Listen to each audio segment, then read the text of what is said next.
stop using brake markers. What's up, everybody? One of the most common questions I'm getting asked more and more these days, right, is were you braking into turn 1? And to be honest, I can't think of a dumber fucking question that people ask me. But let me tell you why it's dumb. If you're not familiar with where I'm at Summit Point, and in the video I was just turning into turn 7 here. And a lot of people will think that turn 1 is a very important corner, which it is. However, the most important corner on any racetrack is going to be the last corner before the longest straightaway of that racetrack. So at Summit Point, it's turn 10, right? And this is very important for our discussion at hand coming up. So here I'm going through turn 7, turn left, and then turn 8, and I'm chasing down Tim and I believe Tommy here. So this is a good lap. This is the start of a 115.3 lap for the weekend, which isn't that bad for a 600 around Summit Point.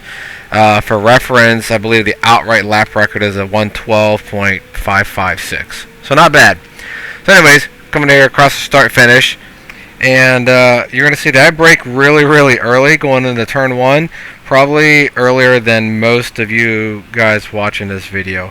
But let's rewind that and kind of watch this in slow motion to get a better idea of where I'm actually braking at. Now, I started the clip back in turn 10 to show that that was me taking an empty line with no traffic around me. I wasn't trying to pass anybody. So I was able to take the line and get the drive out of 10, which I wanted to do. So that's really important because ideally, this is my fastest speed into turn 1 because I wasn't getting held up into turn 10. So you can see way before the 5 board, I'm clearly on the brakes hard. And this brings me to reason number 1 why your brake markers don't work. You're not actually braking as deep as you think you are.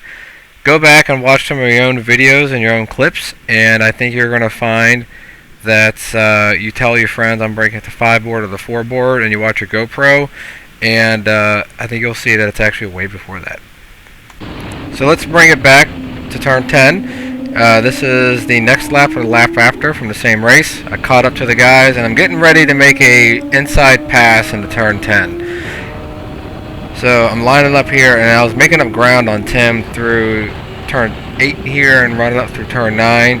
And I'm trying to figure out where I could pass him, and I know I got the speed to pass him in turn 10, so I have to make the pass happen here, right? So I come up way up the inside because I know I can get him on the brakes. However, this completely kills my drive, and I go way out in the curbing, and it's a little exciting out there. So that brings me to reason number 2, that they don't work. They're not adaptable for every situation for that specific corner. I had to take a tight inside line into turn 10. I knew that was going to affect my exit speed coming out of 10, therefore giving me a lower top speed heading down the front straight, which means I can actually brake deeper going into turn 1 because I'm not going as fast as I was last lap. Now rolling into reason number 3. Everybody brakes differently. This is a nice graph that does a rough job of articulating the braking capability differences between most track day riders. So you'll see insufficient novice. Those guys, for the most part, are nowhere near the threshold braking that their machinery is capable of providing. Now look at the hesitant, the intermediate guys, right? So this is an interesting plateau that a lot of riders will hit. They have a lot of braking power. So to use Summit Maine as an example, they'll match my braking power by the time we're at the 2 or the 1 board, but they take so long initially to apply that brake that they wind up coasting into the corners a lot. Ideally, you want the advanced, right? It starts off at 0, you load the tire before you work the tire, and then you immediately build up a lot of brake pressure. Now, if you noticed, I've never even discussed different machinery. So whether you're riding a 600, 1000, or a lightweight bike or an ultra lightweight bike, between everybody's riding capability differences, plus with different machinery that those riders are utilizing, it's literally impossible to take one person's quote-unquote brake marker and apply it to themselves. Guys, that just does not work. So now you're asking me, hey asshole, what does work?